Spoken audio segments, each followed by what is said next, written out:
Football is back, bitches. What is up?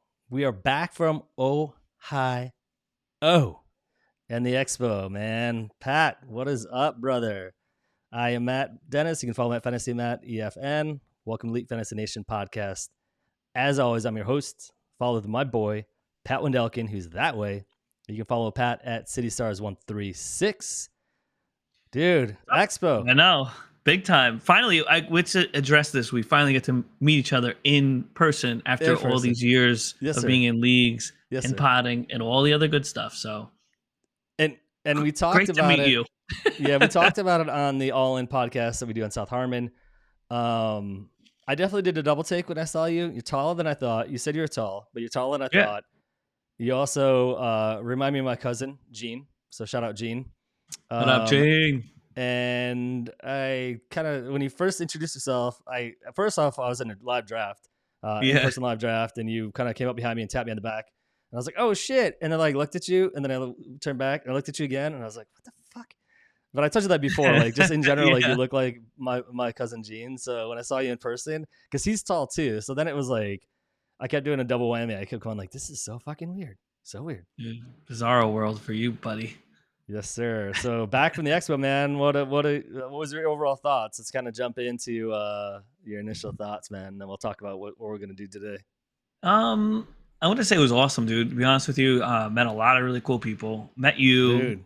Yes, sir. Got to chop up with so many people in the industry. And even if you're like like South Harmon, Mike, Adam, and all those patrons and all these wild guys. Fizzle, the unofficial mayor of the Expo, you know what I mean? Like he's just like a lot of cool people. Even T-Rock. Just chilling at the bar. We met those the BSing guys, man. Those guys were cool as hell. You know what I mean? Like that was our last day. Yeah, that was our last day, dude. Yeah. Like a lot of cool people, man. So shout out to like literally everyone. I had a little list of people. I was like, we met out there, but it was cool, man. We had a good ass time. Let's put it that way, bro. Everyone over there was super cool, bro. Yeah. I liked it. Yeah. I'm ready for next year, dude. I will be back in full attendance, bro.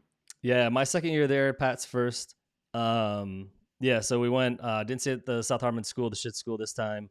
I ended up staying off campus, call it whatever you want to call it. So I got there Thursday. Mm-hmm. Pat drove his ass through Pennsylvania, through a thunderstorm that almost fucking hurricane, man, practically. Dedication. It's fucking called dedication, man. Yeah, it was pretty intense. But you know what? I'm glad I did it because the flight was canceled anyway. So I was literally meant to be driven across. Oh, you wouldn't have come, and then it would have been another year until I would have seen you. If that. Oh God. I feel like it's just like the endless not gonna meet Pat. But luckily that never happened. You decided to drive ahead of time, so you must have seen what was coming. So it was awesome. Pat arrived Friday. And then during the middle of the draft, we ended up going out Friday night for a meet and greet for all of the Expo. Saturday, which is what we're going to talk about today. So Saturday was an in-person, they called it Draft Night Out, but it was during the day, so they're confused about that. But we had an amazing draft there, met some cool patrons and some cool people. And then we'll talk about that. We're going to walk through this episode. Will be basically 90% of this episode will be based on our draft. We'll kind of take everybody through. It is a normal draft, redraft. Happens every year at the Expo. So if you happen to go, I highly recommend people sign up for it. There was maybe about 12 to 14 teams that were drafting while we're inside a brewery kind of like place. Was right it Kettle and Brew or something it was called? Kettle Brew. Brew Kettle Brew, something like that. Right cool down the hill from the dome. Yeah, literally you could walk up the hills, which Pat saw. You walk up the hill and there's like a couple of stairs and you can literally look at the Hall of Fame football stadium and the grounds, and kind of the whole stadium there. So it was really cool place. Man. Met some amazing people. Then Saturday night we had another party, and then Sunday was kind of just more of a chill thing. So, and then we left Monday. So, it was awesome to finally meet you in person, man. We've been talking a lot about it. Some issues came in the way last time when we were supposed to meet, but this time it was smooth sailing. So, dude, yeah, man. Loved meeting in person, man. Shout out to South Harmon. We're gonna do it again next year, and the year after that, and the year after that. So, So like I said, figured in this week's episode, we'll kind of take you through, like I said, the draft. We've got a couple things that we'll talk about as far as like our favorite teams, some questionable teams. We'll leave it at that. We'll definitely talk about that, and then we'll talk about kind of like any reaches. I think it's a good representation of a redraft league. I'll take you through the format once we get into it, but it is a pretty typical redraft league. So for anybody who hasn't drafted yet, this will kind of give you an idea of what people could do and draft. Yeah. And the leagues, that we are, there's, people that were also had their own podcast. There's just some regular everyday people. So it kind of gives you a flow of like what an actual draft could look like later on in the next couple of weeks. But sure. Before then, Pat, you know the deal. Take us to the news. Yeah, man. I am your newsman, like always. I'll keep it short and sweet. JJ McCarthy is officially done for the year, so that's over with. Sucks. Torn meniscus. Matt Corral is officially signed and took a spot in there. More Viking news kind of like added to this. Jordan Addison carted off today. Suffered an ankle injury. Not too sure, the time frame or anything. They said, Coach O'Connell said nothing really on it, but he was in a lot of pain. He got carted off, and it's never really a good thing we see someone get carted off. Hopefully it was just a precautionary measure, but the Vikings are definitely feeling this thing right now, man. They're down a quarterback, down almost wide receiver's not looking too good. One of the other ones right next to JJ. So I don't know, man. It's a little rough sledding in Minnesota. Not good. And it sucks for JJ because we talked about this in the All In podcast for South Harmon. JJ McCarthy was actually looking pretty good. I mean, I know, different people have different opinions on him. Pat's not really a big fan. Totally get it. But he did do good. I will admit that in the preseason game, he looked great. So I'm not going to take that away from him at all. 100%. We were watching that, and we were kind of we're kind of bantering back and forth. He did look pretty good. Like he looked like he was in control of that offense. Whether or not he's going to be a long-term fix in Minneapolis or Minnesota or not, it just sucks. He just had one good game and then turned around on Monday and was complaining about his knee. And turns out it's like Pat said, torn meniscus, so he's out for the year. So it sucks for him.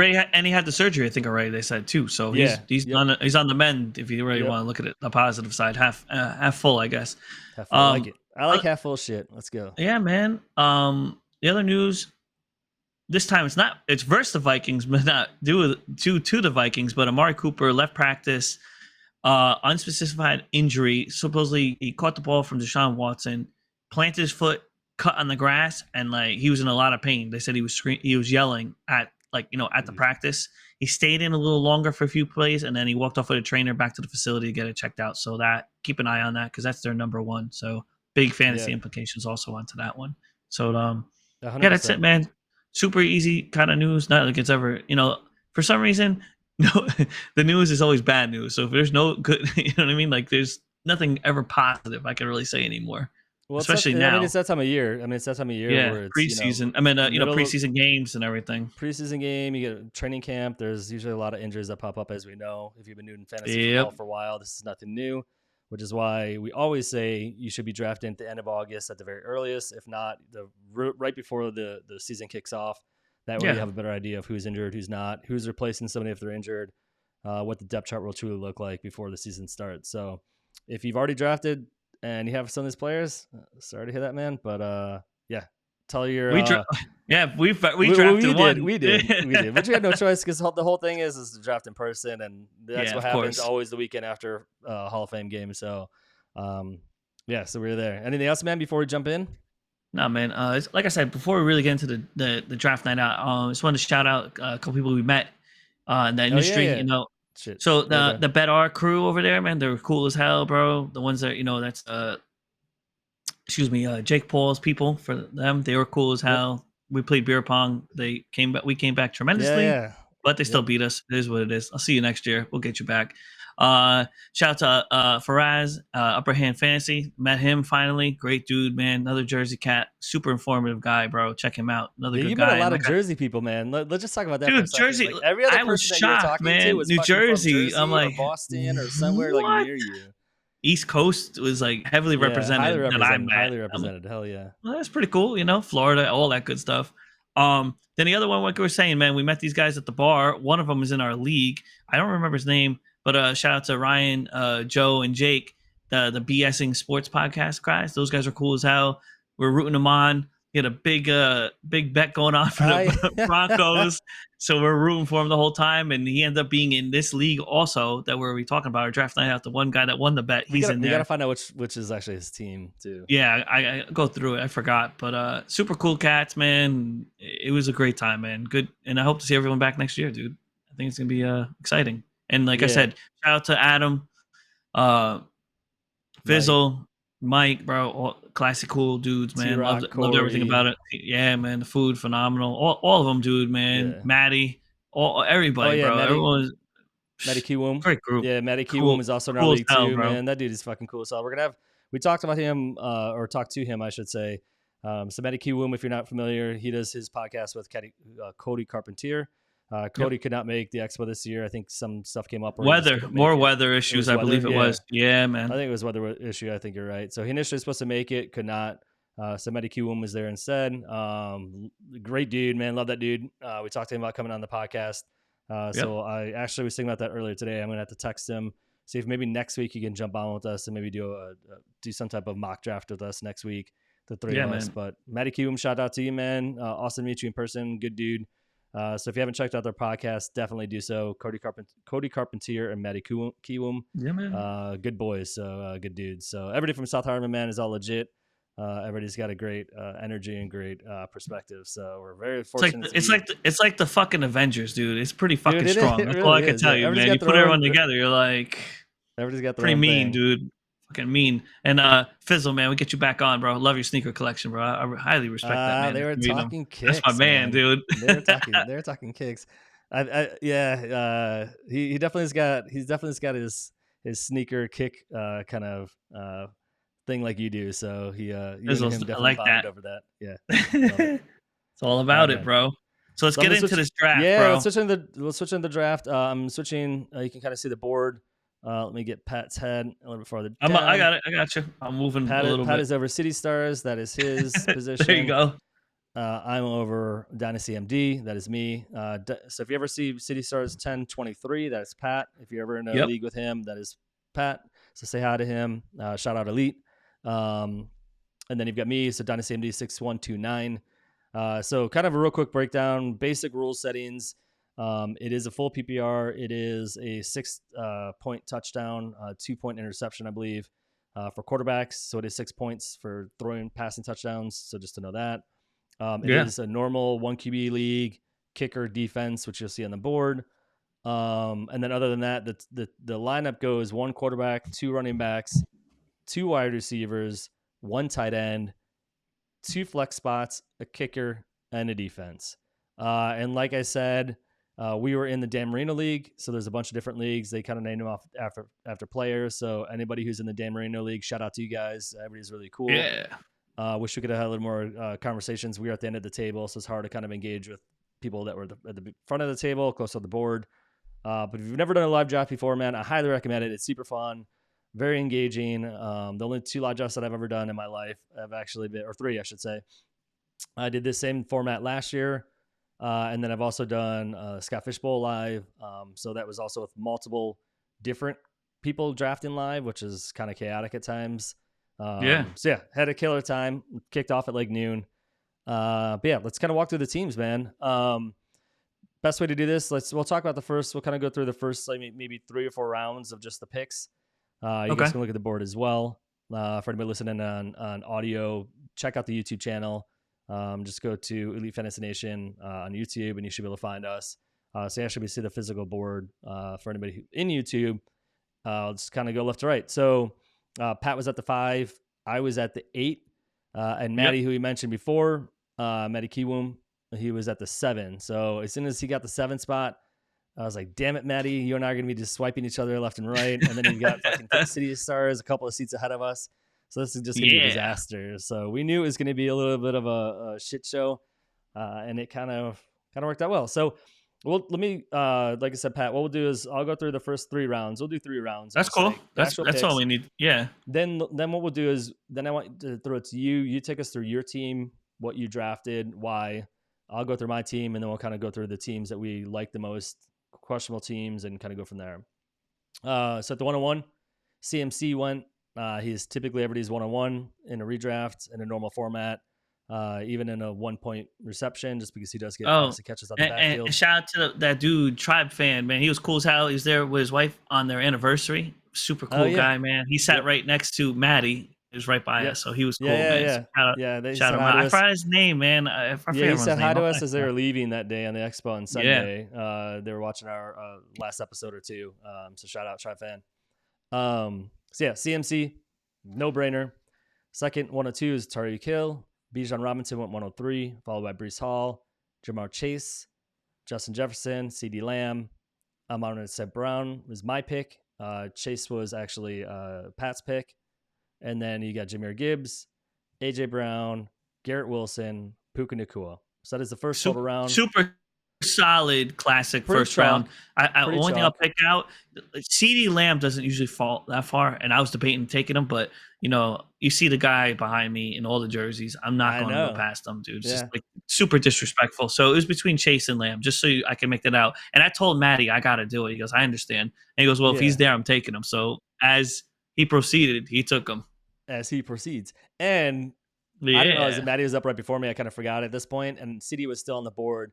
And the 7 person was about to pick, and I was like, oh, please just don't see CeeDee Lamb's there. Please don't see. And of course, it's Matty Keelan, and he's not going to miss it. Maddie's not. He's like, dude, CeeDee Lamb all day. He was like basically doing backflips for CeeDee Lamb. You're right. Like the 107 for CeeDee Lamb is a far let him really know how much he was happy. He bought a freaking CeeDee Lamb jersey. That's how pumped he was after this. I mean, come on, man. We went to the Hall of Fame pro shop, and he basically got a jersey afterwards and wore it the next day. So, that was great. Yeah, that was great. And then, like I said, I got Amon St. Brown. Jahmyr Gibbs, I think this is before the injury. Or no, actually, yeah, it was before the injury, before the tightness. So before the injury, yep. Yeah, so it's before the injury. The injury happened on Monday during practice. So you might see him slip a little bit. But other than that, I mean, it's a pretty chalk board. Puka was already injured, so that's probably why he dropped as far as he did. I probably would have taken Puka if he wasn't injured ahead of Brown and ahead of Wilson personally. But yeah, pretty chalk. Can't really go anything wrong there. No weird kind of like anomalies right there. Then you've got Marvin Harrison. So beginning of the second round, you got 201, Marvin Harrison, Chris Olave, Jonathan Taylor, Saquon. Kyron Williams was my pick. Then you got Mehdi, did Travis Etienne, which I love Travis Etienne. I think is very undervalued in a lot of leagues. Then goes Travis Kelce. Then you grabbed, so Pat grabbed Sam Laporta at the 208. 209 is Derrick Henry. Then Devontae Adams, Drake London, and wrapping up at the 212 was Mike Evans. So, anything you want to call here, like your Sam Laporta thought? Yeah. So I think there's a premium, right, Matt? In this, I want to say they have a little edge. I want to say. No, I don't. Yeah. Keep talking, and we'll go. Yeah. So, I honestly, bro, Kelce was gone. Didn't really care. I was really my pick here. I was looking at Drake London and Henry were kind of like the two people I was really looking at. And I'm like, all right, you know what? For where he falls and Laporta should be solid, man. I'm like, you know what? I'm just gonna take him, bro. He's like, I expect him to be. Premium. He's a top 3. Oh, so no premium. He's a top 3 tight end. Realistically, he should be this year. I can see him, Kelce. Yeah, I mean, Pitts, you know what I mean? There's like the solid, top guys. Regardless of premium or not, dude, where you got him? I mean, you look at the people that came off the board after him. So Derrick Henry. I mean, Adams. Who knows in that offense, like what he's going to be. Then you got Devontae. Devontae's getting older. Then you got Drake London. And a quarterback situation. Drake London was solid. Mike Evans is like the good old 1,000-yard guy, but again, he's getting older also. Eventually he's going to drop off. So, I mean, I don't blame you, dude. Sam Laporta at that position, I think anybody could, if you were to argue that's a reach or whatever, like I would disagree with you 100%. Yeah, definitely not a reach by any means. It's solid. It was like, I think it was almost like best available at that time also, realistically. 100%. All right, so we're going to finish up the third round. So you got Malik Neighbors at 301. 302 is Brandon Ayuk. Nico Collins is a 303. Then you have Josh Jacobs. You grabbed Stephon Diggs at the 305. Jalen Waddle went after at 306. Matty grabbed DJ Moore, who I can't argue. I love DJ Moore at the 307. I grabbed Pittman. I think Pittman's going to have a really good year. We'll talk a little more about it when I get into my full team build. Deebo Samuel. Then you got Tank Dell. And to wrap up the last 2 picks in the third round, you got Devon Achane and you've got Devontae Smith. Love it. Pretty solid across, man. No, I agree. The first couple rounds, you and I talked about this, like, we were looking before we jumped on the pod. We had talked about like where there any reaches. Honestly, like going through all the way to the 5th or 6th round, we don't think there's really anybody who reached too far. There was no like head scratchers, and there's a couple of head scratchers, but not in relation to where they were picked. It was just who picked them, maybe. We'll talk about that here in a minute. I think all in all, I think all teams, honestly, so props. to very good drafters. It was very much like what we would have Solid, done. super solid. Yeah, so nothing really to say as far as like head scratchers. Yeah, go ahead. Let's go to the fourth. Yeah, so we'll do the fourth, and then we'll wrap up, and then we'll do our team. I don't want to go too long. For sure. Long, yeah, that's fine. Board, You'll just give them the first 4 picks. That's all. So you got DK Metcalf, 401. Josh Allen was the first quarterback off the board at the 4-2. Isaiah Pacheco. So you have a QB run in the fourth round. 4 QBs end up going in the 4th round. So Josh Allen was the first one, like I said, off the board. Then you got Isaiah Pacheco. Then you got Cooper Kupp at the 404. Jalen Hurts, I grabbed at the 405. Love fucking Jalen Hurts. I'll take him all day. At the 405, then you've got Rashad White at the 406. James Cook. You grabbed CJ Stroud. I know you're a huge CJ Stroud person and fan. So major this year. You didn't even hesitate. You immediately hit the draft button like within about 2 seconds of it coming to you. Next. He was there. Yeah. Next. And then we got Amari Cooper at the 409. 410, Trey McBride. So that was the third tight end off the board. Then you got Lamar Jackson at the 411. And then the last pick in the 4th round was George Pickens at the 412, which is Tribe fan. Yeah. Cool, man. Like I said, I think there was no real reaches or anything. I think that especially when you look at the first 4 rounds, how it was going, it was pretty well rounded. It wasn't like anything like, oh my God, what the hell's this guy doing? You know what I mean? Like not everything like else. Huge anomalies. Like maybe like we could argue like you could take this guy over this guy, but it wasn't a massive reach. So for sure. So all right, why don't you go through your team? So I was gonna say, Mike, I'm like, I like my team. I love Chase. We got Laporta. Did Diggs and Stroud. I wanted to stack. Like that's usually what I usually kind of try to aim for, a solid quarterback with at least like the number 1. Coming down, I got Kamara. I think he's gonna have a solid year. I mean, hopefully he stays healthy. There's always health questions always with as these aging running backs. Aaron Jones I went, and then I took Swift. After that, I think Swift looks great especially after that preseason game. Feeling pretty excited to see how they do. I mean, that whole reformed offense looks amazing. The whole reformed honestly, Bears team, And as a Bears fan and watching, I do watch a lot of YouTube channels that are Bears specific. They're doing a lot in preseason games. They're doing a lot in during training camp to get him the ball either out of the backfield, like receiving it. He's even done fly routes where he's like catching it 20 yards on the field. So I mean, they're going to utilize him a lot, dude. His speed and his versatility. DeAndre Swift, that is. Cool, got it. Just the one pick, and I told you this from the beginning. One, yeah, I looked at you right after. I was like, "This is I don't know what happened." Well, you tell me. You kind of describe what happened, but go ahead. So I take Brock Bowers next, right? And I'm like looking. I'm like, I really wanted Jackson Smith-Njigba. That's who I really wanted, but I got taken right before me. He was in my queue, gone. So now I'm like, I thought I could make it, and clearly I couldn't. So I was like, all right, what's available? Brock's there. I'm like, Gus Edwards, Keenan Coleman was probably my other one I was really looking at. And then after, Christian Watson was there, but I'm like, you know what? I'm like, I went with like value, I guess you can say. I mean, let's be real, man. Brock looks amazing. Could be a wide receiver. I mean, it's questionable where he is. Yeah, and during the preseason game, they ran him on the backfield. So a couple of plays he was in the backfield. So I mean, they're moving him all over the field, every position basically. So I just took him. Like that was the only one. I'm like, I didn't want to. I already got a solid number 1. And you know what I mean? Like, and if I'm being honest, that was a head scratcher for me because I looked over at you. You were sitting next to me, and I kind of was like, dude, you're second tight end. Yeah, I said that. I'm like, I know. I said it as soon as I clicked. I said, I know. And I looked at myself somehow, and I was like, what did I just do? Yeah. I'm like, all right, whatever, just run with it. It is what it is. Hey, it may benefit. It might be a trade later on. I mean, there's a lot of things that can go a lot of different ways with 100%. And again, it's tight end. It's not tight end premium, not tight end Correct. premium. I'm going to repeat that. So yes, but I mean, to your point, the players that went after him before you got the pick back in the next round in round 9, the only player I probably would have taken over him would have been Keon Coleman. Yeah, I agree with you on that. 100%. But then everything else, I mean, you got Brian Thomas after that, which you'll talk about here in a second. But after that, it's like there's nobody else that was swapped out. Maybe Christian Watson, but he's injured so much, dude. Every year of his career, he's been injured at least once or twice during the season. So agreed. Yes. Yeah, it's worth the risk. But yeah, that was a head scratcher to me. Yeah, I agree. So as we proceed, I took Brian Thomas next. I think a lot of huge upside going in with Jacksonville over there. 100%. I love that. With Calvin Ridley no longer there, a lot of opportunities for target. I love that big time. Austin Eckler, dude, still solid back, man. Like I said, he just lost his way out there. See what he could do over here. I know he's got a little competition, but it's still Austin Eckler. I wasn't. This is another pick I wasn't not in love with. Jacoby Myers. Yeah, like, dude, another fucking Raider. I'm not even a Raider fan today, so like, whatever. I'm like, just grab another one. I was like in love with that. Like, I could have probably taken a couple other things, but I kind of want another. I need another wide receiver. If you look, like, I just want to get kind of like depleted at wide receiver. Yeah, 2 flex, two wide receiver starts, 2 running back starts, 1 tight end, 2 flex. Just a reminder. Yep. So that was fine. Jerry Jeudy I like in Cleveland, and then now, actually, crazy it sounds, with Amari Cooper being potentially injured, that stock value went up automatically. That's big, and in Cleveland.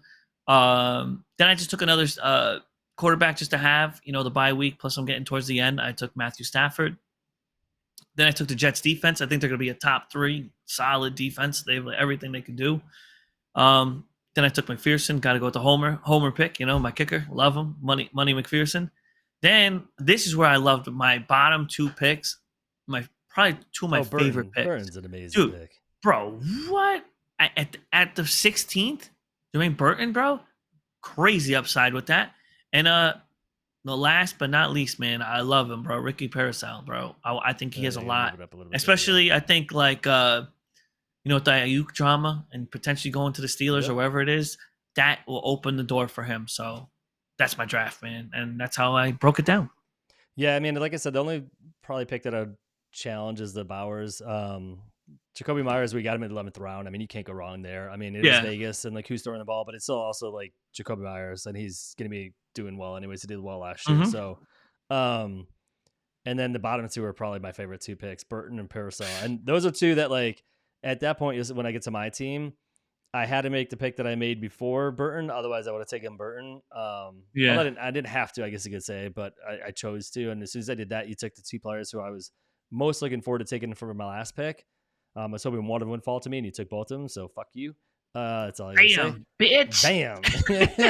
It's like, take that, bitch. Man. All in all, man, I really like your team. Thank you, man. Appreciate it. I think we'll see what happens. Like I said, the Brock Bowers was the only one, but for best available, I mean, that's how I looked at it. That's the only thing I could think of and can really say for that situation. Yeah. So interrupting you again. Good work. Yeah. This is your stage. Yeah, man. Go ahead. You're up. All right. So I drafted on the 8th spot. It was not 3rd round universal, so I'm just going to kind of remind people that it's a normal snake draft that goes all the way through. Again, this is very similar and very typical to what you'd probably receive or could expect in most of your home leagues. Sometimes in home leagues, quarterbacks go earlier. In these leagues, these are smart drafters. They draft later. So that might be the different variants that you might see. So it got to me. I had a couple of wide receivers that I definitely wanted. So anybody who's ever drafted with me, I usually go wide receiver heavy. This is redraft, so it is not dynasty. Dynasty specifically, I always go wide receiver heavy, just because I feel like running backs are very replaceable. The shelf life is also shorter. But again, in redraft, I still feel like there's a lot of value in a PPR league and having a dominant wide receiver as your number 1 wide receiver.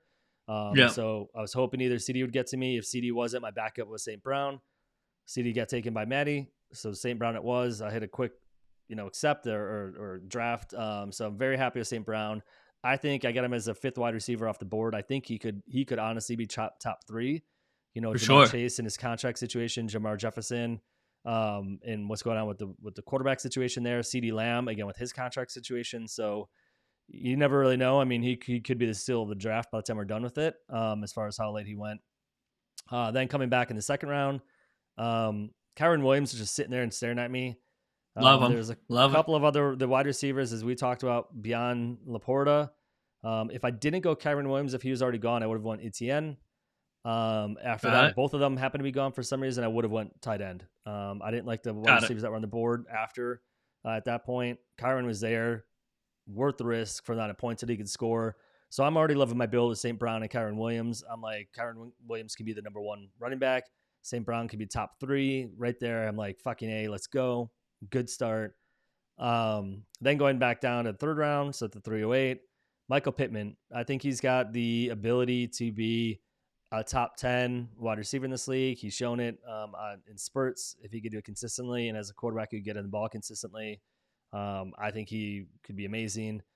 So theoretically, I could have 2 wide receiver ones already. So I'm happy with that.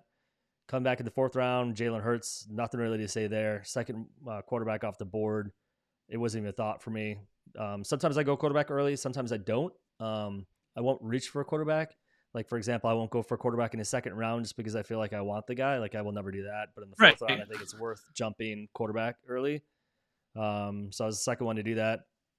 Then I went T. Higgins as my 3rd wide receiver in that offense. Beautiful. He's a wide receiver 2. Fuck it, Cincinnati, as you know.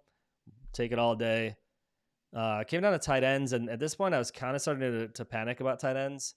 You had let's say you had Kittle, Kincaid, Pitts, Mark Andrews jump right off the board. Like, I mean, those were like T. Higgins. It was it was like, Pitts, Kincaid, Kittle, and then he drops down, and you're like, all right, I gotta grab someone solid. Yeah, so Ingram's fine where you got him. I'm cool with that. And actually, I appreciate you reminding me of that, because I remember in the draft, like, my thought was grab T. Higgins, and I was hoping Kincaid or Kittle would have fallen to me. They obviously didn't. Gone. So then at that point, I'm like, I got to grab Ingram. I felt like he was the last reliable tight end, in my opinion, as far as like where we're at as a tight end 1, consistently top 8. He was top 3 last year. So yeah, I was like, that was kind of like I had no choice at that point. I was like, I guess I'm going tight end. So tight end it was, Ingram. Then went Raheem Mostert as my 2nd running back. Kind of not loving this, but we'll talk a little bit later on that I think I got a steal on, actually 2 steals potentially. So it went 708, went Raheem Mostert, then Jordan Addison, who's, as you mentioned, already injured. I'm going to look into that right after this to see what's going on with him, because I was busy working all day. I didn't get a chance to look into it, but Jordan Addison at the 805, I think as a wide receiver 2 in that offense, still valuable at 805. Ladd McConkey, 908 rookies. I'll take him for the Chargers. He might be the only offensive weapon there as far as like reliability wise. So I took him. So again, very heavy wide receivers. Once I had the 2 running backs I felt good about, or at least upside good about, then I was hammered wide receiver. Then I couldn't believe at the 10:05, Jerome Ford, who will be the starting running back in Cleveland at the beginning of the season. He may not be at the end of the season. Yeah, man. Nick Chubb's injury. But Nick Chubb's injury, if everybody remembers last year, it was very horrific. It looked like his career might have been over. Who knows how long it's going to take him to recover? Jerome Ford is currently the RB1 in that backfield, and to get him in the 10th round is a fucking steal, and I love it. Yeah, man. And then I went Dowdle. I always forget how to say his name. At the 1108, again, could be the starting running back in Dallas. Obviously, Zeke is there, but it's Zeke. You never know like how they're going to use it. Zeke looked like he's chasing bags of donuts or something. He is so out of shape, bro, in those videos. So I think it's his the game for sure. And again, that's like could be another running back 1 potentially, or 1B, high upside RB2, whatever you want to call it. All the way in 11th round, man. I'll take him. At this point, I wanted a second quarterback. I don't always go a second quarterback in a 1 QB league. Sometimes I'll play off the waiver wire, but so many teams are grabbing a second, and if not third, which we'll talk about that guy here in a minute. I didn't want to risk trying to play the waiver wires and having nothing on the waivers if I needed a replacement, if Hurts got hurt, God forbid, or whatever. So I went Cousins. Solid. Well, and who knows what the injury will do, but obviously tore his Achilles last year, but I figured it's worth the risk. And then you've got Douglas in New England. Demaris Douglas, everybody has kind of been high on. He looks like the wide receiver 1 in that offense, so why not? It is New England. Brissett will probably be throwing the ball to him, but I'll take him. Finish up the last couple of picks. So Ray Davis in Buffalo, and then wrapped it up with Cowboys D, because a lot of Ds will go off the board. A lot of times I've played the waiver wire with defense and kickers. For some reason, I just didn't want to risk it this year, so I went I did good. Defense, kicker, Butker, and then I wrapped it up with Troy Franklin as my last pick. Love it. So anything you want to say, call out about my team, specifically about like question marks, thoughts, maybe a pick or 2 if you don't have any like head scratches that you're just like, dude, that fucking nailed that. No, I mean, I where everything was kind of falling makes a lot of sense to me for you. Yep. I mean, you played it out perfectly. With you had 3 solid wide receivers, 3 solid running backs. So I mean, like you're fine, man. And then you have some bench that can hit or miss, which is okay. That's the whole point of playing with it. And you got a great defense, and you got one of the best kickers in the league. So I think you did fine. I I have think the no only area, complaints. I think the only area that I kind of a little worried about, honestly, usually the way that I draft is my running back room is actually the worst room. This thing you could actually argue is actually stronger than the wide receiver room, even though I drafted wide receivers earlier. And in that, Jordan Addison's injured, he said. McConkey, who knows where he's going to be as a rookie. Demary Douglas, who knows what he's going to be in New England. I'm hoping he's going to be, there's a lot of talk about him doing really well, but, you never know. And then Troy Franklin is definitely a question mark. But in the running back room, you've got, again, you could have Jerome Ford as a starting running back. You could have Dowdle as a starting running back with Mostert and Kyron Williams. So I feel like there's enough options where I could play around with flex. So No, you're good, man, dude. I was pretty happy. Solid. Was pretty happy. All right. So time to critique. Time to critique. So we'll talk about other teams now. We'll kind of walk through it. Oh, before I forgot to say it in the intro. If you're first time here, or even if it's a 10th time here, if you haven't subscribed, please subscribe. We're at 91, I believe, actually, currently. Mm-hmm. We want to get to 100. That was our goal coming out of the expo. We did not reach it before we left the expo. We had some amazing people join, started listening to us and subscribe. So we appreciate you guys for joining. But want to hit 100. So if you haven't subscribed, please do that. And then hit a like button and drop any questions that you have. So yeah, man. I talked a lot past couple of minutes, Pat. I'm gonna throw it to you. What is your? We'll talk positive upside here. What is your for sure favorite team that you're really liking? Oh man, I guess the team I like the most and one of my favorite teams is between the 2 ladies, which I briefly touched on. I think Brenda did really well.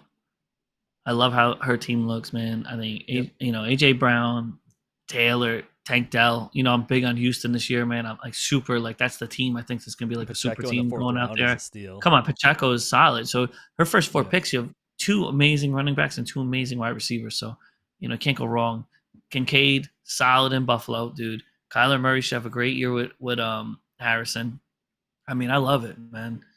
No, Johnson, Tony Pollard, bro, everything's great, bro. She did really well, super solid up and down. And then I think Kimberly killed it. I mean, her first 4 picks, she went really heavy in the wide receiver, but they're great. Puka, Marvin Harrison Jr., Devontae Smith, and DJ Metcalf. I mean, you can't beat that, man. And then she got Roma Dunes on the bottom end with Tyler Lockett. I mean, bro, you can't beat any. Bro, she did really well. Kittle, Tyler Lockett in the 11th fucking round. I know he's getting old, come on, man. but 11th round Tyler Lockett. I mean, let's go all day. Crazy sounds too. With Jahmyr Gibbs' injury, Monty right there in the 6th round looks phenomenal. You know what I mean? That could be a big deal right then and there. And she got Dak in the 7th. Come on, man! That's nuts. Yeah, she did a really good job. Solid. Like I said, the ladies did very well, bro. Yes, Matt, who are you looking at? Yeah, who are you? We kind of talked. We talked about it before we jumped on. I'm trying to unclick Kimberly. Sorry, Kimberly. Unclick you. I like Team 102. He started again. I usually like to do. This is kind of reminiscent of how I usually will do one of my drafts if it's a redraft. Hammer wide receivers and then do a hero running back, or try to grab stack running backs later on.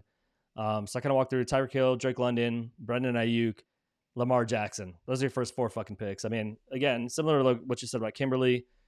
He hammered wide receivers and then got Lamar Jackson and Mark Andrews. So did the stack right after. I'm like, when I saw that, everybody in the draft is like, oh, they just got the stack. That's fucking genius. I don't think anybody saw that was in play. Then Connor, who looks like he's going to be by far the running back 1 in that offense. Yep. Then McLaurin is wide receiver 4, who could easily be wide receiver 2 this year. Then it gets a little bit more question mark at the end, but running backs had gone off the board so quickly. And then I think he was just trying to hammer running backs. So, running backs the rest of the way, yeah. Singletary, Corum, and Charbonnet. And then went back. And this is where it gets a little bit lighter for me. I feel like there's probably other maybe players that I would have taken just as more insurance. But, I mean, it's a lot of high upside, And then Polk, Wicks, Braylon Allen, Josh Downs. They did not draft a As you can tell, no kicker, no defense. So some of these players will have to be dropped. Yeah, for sure. I think they since again it is early, you still got three more weeks before we do any games. So if injuries happen, somebody's out for the year, whatever that is, this player can drop somebody and then pick up a kicker or a defense afterwards. So I really liked how that panned out, just because again I love wide receivers. I've won a lot of championships by drafting heavy wide receivers very early in drafts and dominating, because people think that they have to draft running backs who get injured more frequently than wide receivers do. So it's usually a more volatile position. So love that build. Yeah, plus dude, Lamar Jackson is a 4-11. And we'll say this. Tight. We can both agree that there was no true reaches, like we said before. Because like usually, like, oh, who reached or what was a reach? There's nothing in here that's like out of control. Like, I guess you could say like popping. No, not at all. Yeah, no. But if we're gonna go eye popping, I'm gonna go tell you now who's eye popping. So I had to recheck the damn rules to see if I missed something. So my man Dez caught the ball. Okay. Caught the what? Yeah. Dez caught the quarterback. So he was in love with quarterbacks.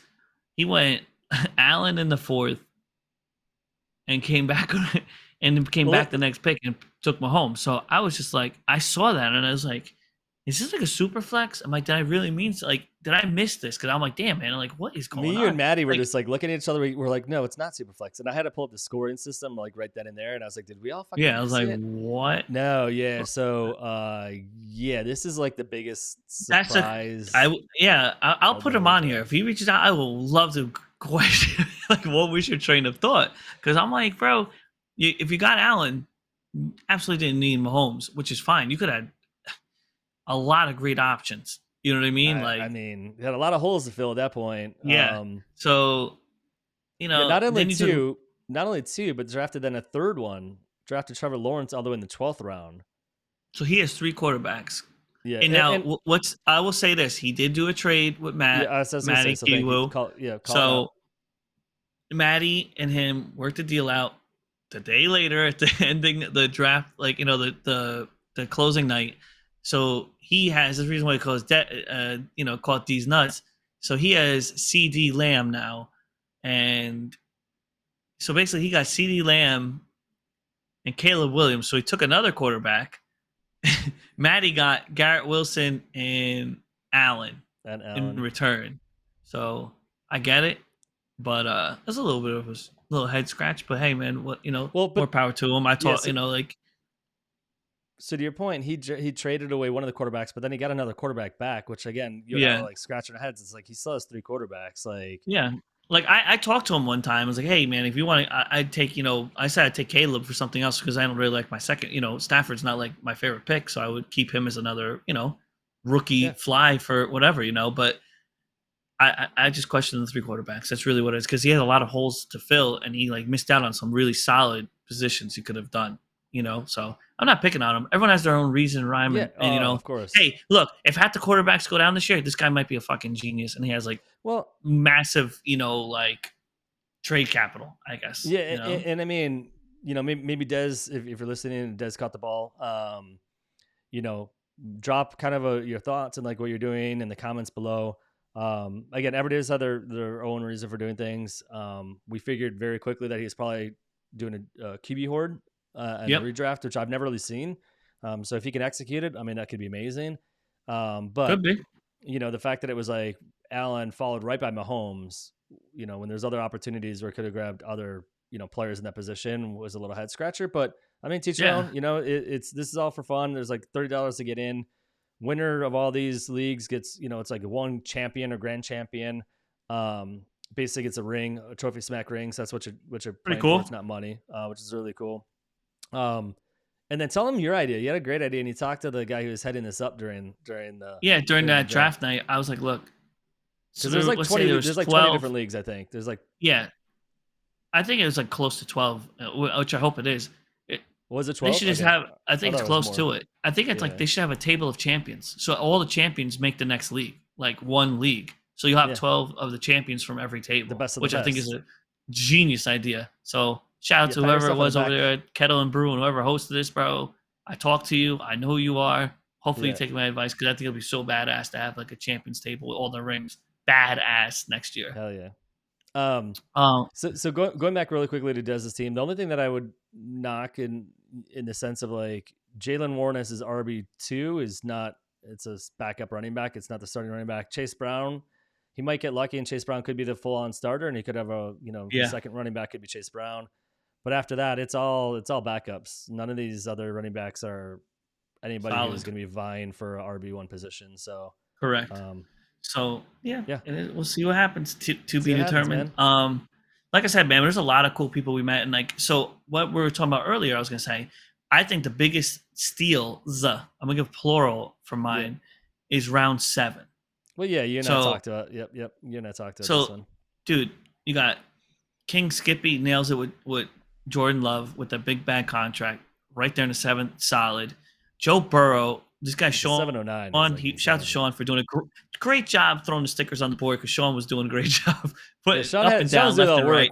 So we were doing the picks on Sleeper while Sean was actually having to find the names, stick them on the board, and try to keep up with everybody as they were being drafted like pretty quickly. So shout out to Sean. Did good, man. He didn't complain at all. He didn't drink. We offered to buy him a drink, but he doesn't drink. So a thank you is all he actually asked for and appreciated it. So yeah, man. So Sean did great there.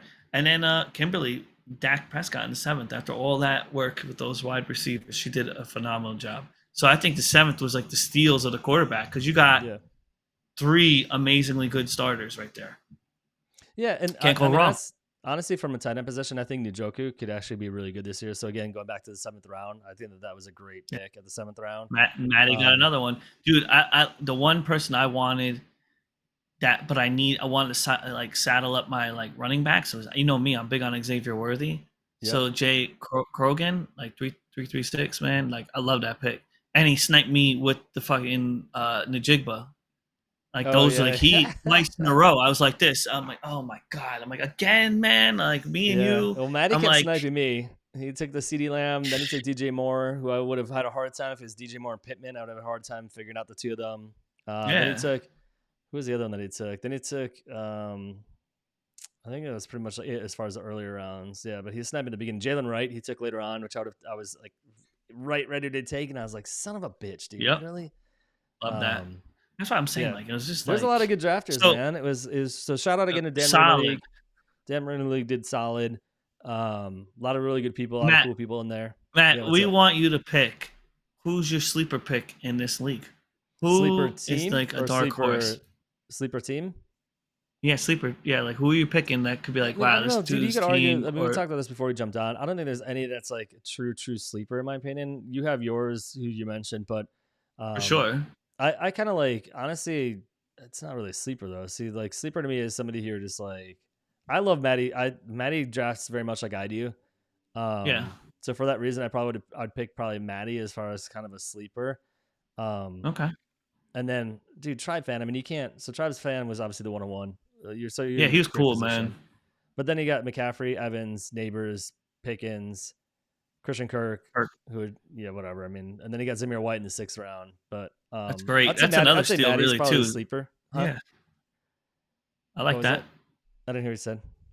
I said no. I liked him. I was following. He was right next to Matty. Yeah, he's right next to Matty. He was right in front of me. Next to Matty. Did a great job, dude. And I liked how he picked. Like I said, the running back, he nailed it right out of the rip, and then he just went heavy on the wide receivers, but he did well. So my dark horse in this draft, like the team that could do something more, I'm gonna give it to Sean Gardner because. I mean, mine's the Jahmyr Gibbs thing, like at the time, and with some health and some good, like Cooper Kupp also, Puka's kind of like on like the teeter already. Like he's got Kyle Pitts, dude, Allen. He's playing with your boy in Chicago, and he's got Joe Burrow in the 7th. I don't know, man. You and I were talking, and like here's my biggest thing. We talked pre-show, obviously. Yes. Then Sean, I think you do have a lot of upside, which is why you called it sleeper. But you also have a lot of problems that could happen very quickly. Jahmyr Gibbs already has hamstring injury. It's the second hamstring injury of the offseason. Saquon Barkley, I know everybody's loving Barkley in Philadelphia. He's been injured on and off for the past couple of years of his career. Who knows what he's got left. After that, he has only backups, dude. So, like, he's got Zach Moss, who didn't even play last week because he was troubling. Injured. He has Chubb, who knows when he's going to be back. He's got Chuba Hubbard, who knows where he's going to be within the lineup. And then Elijah Mitchell was obviously back up. So, I mean, that the first two running backs don't pan out, his team could be in a lot of trouble right off the rip. So that's kind of like, that's why you call him a dark horse, because like, if things break right, yes, this team could be awesome, but he's got a lot of injury issues on his team already.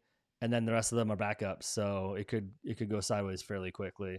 And I'll tell you this, man, for Tyler Boyd being in the 16th round in Tennessee's offense, it's pretty solid, dude. He's like a number 2. Oh yeah. I want to give him that. Like that was awesome. I'm not knocking his team. And like, again, we drafted before Gibbs was injured too. So you got to remember that, right? So like, let's just be straight up with that. But looking at like a healthy Jamar Gibbs, it's great, Yeah, I mean, especially at the 109. But now he's got an injury, which kind of changes things. And then we've got Zach Moss, who's also injured during that the Cincinnati game was while we were going on, but we didn't know he was injured. So like there's that.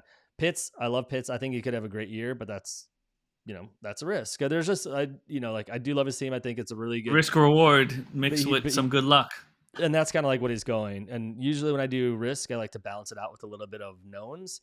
Got it. But that's kind of, again, everybody drafts differently. We talked about the quarterback. We talked about Dez's team. And everybody's got kind of their own way of building. So not saying it's I don't like his team. I think I love the players that he drafted. It's just a matter of, personally, the one that I don't like, and analysts talk about him all the time, is Barkley. I'm not sure about Barkley. He's an older running back. He's had injury issues. In that offense where Jalen Hurts is going to be stealing rushing touchdowns, rushing first downs, like he runs the ball a lot, Jalen Hurts does. So how much is I can take away from Barkley? I was listening to analysts earlier today that they're saying that actually it's an offense where it's not just him being the whole offense. That could actually be good for him, but we'll see what it looks like. I mean, he's got to share the load now, and before he got all the points, he got all the rocks and all the runs. So we'll see how it goes. I personally am wary of Barkley. Yeah, I hear you. Overall, third round, if you could have got him in third or fourth round, fucking hell yeah, go for it at that point. But for that, it was great. That example, I would have rather taken ATN instead of Barkley if I were him. If he had that, Gibbs and ATN, fucking money, dude. I can see that. So we'll see, man. This is all to be determined, man. We'll keep up with it throughout the year, man. See how people are doing, Hell yeah. Anything else before I switch this out into regular mode? Anything else on the draft? And like I said, for everybody looking at on YouTube, take a screenshot of this if you want, or pull it up. It's a great way. I know everybody's doing mock drafts on Sleeper. The problem is that those are with computers. They don't usually draft like normal people do. This is a very smart draft room, a very smart, people that we're drafting. So this is like, if you're in a decent league where people know their shit, this is something that you could probably expect. So take a look at it, kind of study it, look at your position, look at what could be available, how you bob and weave throughout this draft. But I think it's a great representation. As Pat said, thank you to everybody who was there. Loved meeting everybody in person. Wish the table setup was a little bit different, so we had more time to interact. That's one thing that I didn't like as much because there's so many people packed into a small space, where it's like you could barely get out of your chair without bumping into other people. So everybody just kind of sat down the whole time.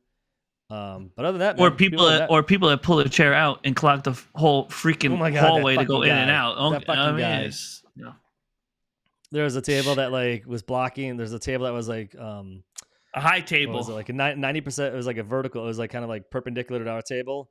And one of the guys who literally was in the walkway had his chair pushed out the whole time, was standing, not even sitting in his own chair. And he was at the end, so you had to keep asking him to move or pull his chair in order to get out. And he was the smallest fucking guy. Let's be real. Guy was so tiny. The table's bigger than him. There's a little shit that I lived in New York City for 10 years. I don't know if I've ever mentioned it. Pat knows, but spatial awareness is one thing that is one of my biggest pet peeves. It sets me off a lot. People that are not aware of their surroundings and other people around them annoy the fucking shit out of me. So I'll just say rude. It's rude as hell. Thank you. And he and not only he didn't just get asked once, he kept getting asked every 5 minutes because the servers are trying to go past him. We were trying to go past him to go to the bathroom. There's constantly people. You think he would eventually be like, hey, maybe I should just sit in my chair and pull my chair all the way in so people can get by me. No. People lack common sense. That's why his draft price sucked. Yeah. Asshole. Leave it at that.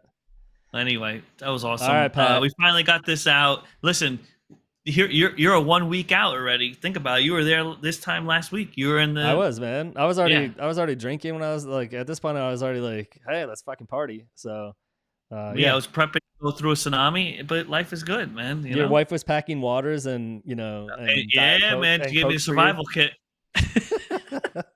Came in handy when I was shit wasted. You didn't really drink that much. Yeah, dude, water. I drank enough for both of us, I feel like. Water and pretzels. Oh yeah, water and pretzels when you're hungover and still drunk. And it's like 11 o'clock at night. But anyways, great. That's the expo. All right, brother, man. What do we do? What do you got for anything else before we sign off? No, I got drafts and shit going on. We just got to keep South Harmon's drafting. There's the staff a lot league. Of stuff going on. We'll talk about that. So there's a South Harmon staff league that we're in the middle of right now. It just started off about an hour ago.